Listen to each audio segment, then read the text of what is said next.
We provide you the platform to turn your dreams into reality. Give wings to your aspirations with KR Mangalam University.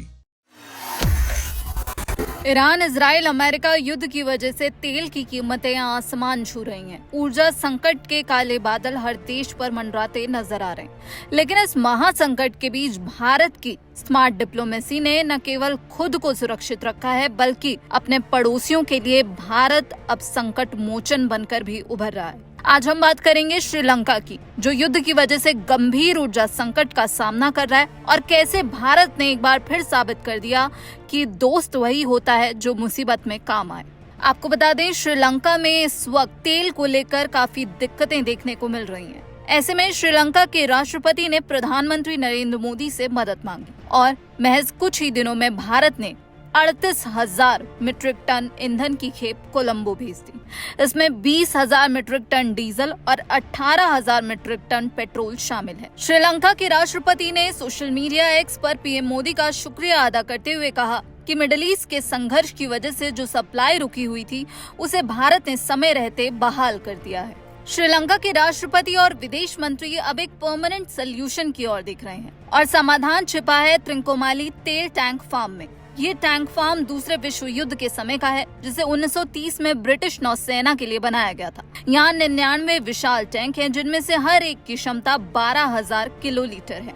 Sri Lanka के विदेश मंत्री विजिता हेरत ने कहा कि वो उस पुरानी डील पर अब विचार कर रहे हैं, जो भारत यूएई के साथ मिलकर एनर्जी क्राइसिस का स्थायी समाधान कर सकती है। आपको बता दें, अप्रैल 2025 में पीएम मोदी की श्रीलंका यात्रा के दौरान भारत, श्रीलंका और यूएई के बीच एक ऐतिहासिक समझौता हुआ था और ये योजना थी कि त्रिंकोमाली को एक बड़ा हब बनाया जाए, पुरानी रिफाइनरियों को आधुनिक बनाया जाए और नए वितरण के रास्ते खोले जाएं। लेकिन इस पूरी कहानी में एक ट्विस्ट ये भी है, श्रीलंका ने चीन की कंपनी सिनोपेक के साथ हम्बनटोटा में $3.7 अरब की रिफाइनरी का समझौता किया था। चीन का मकसद सिर्फ बिजनेस नहीं, बल्कि हिंद महासागर में अपनी पैंठ जमाना था। लेकिन ध्यान देने वाली बात अब ये है कि जब मिडिल ईस्ट में युद्ध की वजह से श्रीलंका में तेल संकट देखने को मिल रहा है, तो उसका सबसे बड़ा निवेशक चीन मदद के लिए आगे नहीं आया। संकट के समय भारत ही है जिसने सप्लाई भेजी। हालांकि आपको बता दें कि हॉर्मुज के रास्ते श्रीलंका सीधे तेल आयात नहीं करता है। उसके स्रोत भारत, दक्षिण कोरिया, मलेशिया और सिंगापुर हैं।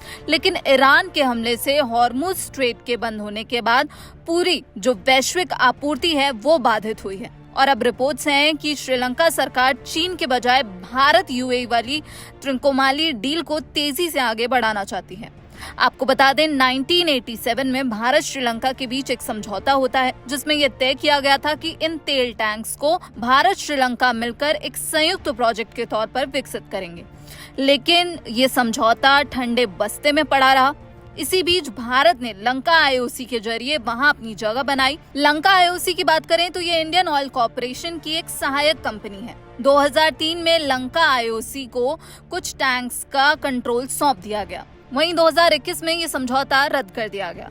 लेकिन श्रीलंका में 2022 में जब आर्थिक संकट देखने को मिला, तो श्रीलंका ने भारत से मदद मांगी और भारत ने मदद की और त्रिंकोमाली में तेल टैंक फार्म के विकास सहित ऊर्जा व बुनियादी ढांचे में प्रमुख समझौते किए। और अब भारत ने श्रीलंका को मदद देकर ये दिखा दिया है कि पड़ोस प्रथम सिर्फ एक नारा नहीं, बल्कि भारत की नीति है। तो जिस प्रकार अब भारत ने श्रीलंका की मदद की है और श्रीलंका जो भारत की तरफ उम्मीद की नजरों से देख रहा है और कहा जा रहा है कि अब एक बड़ी प्लानिंग पर विचार कर रहा है, उस पर आपकी क्या राय है, हमें कमेंट बॉक्स में जरूर बताइएगा। बाकी देश और विदेश की तमाम खबरों के लिए आप देखते रहिए दैनिक जागरण। नमस्कार।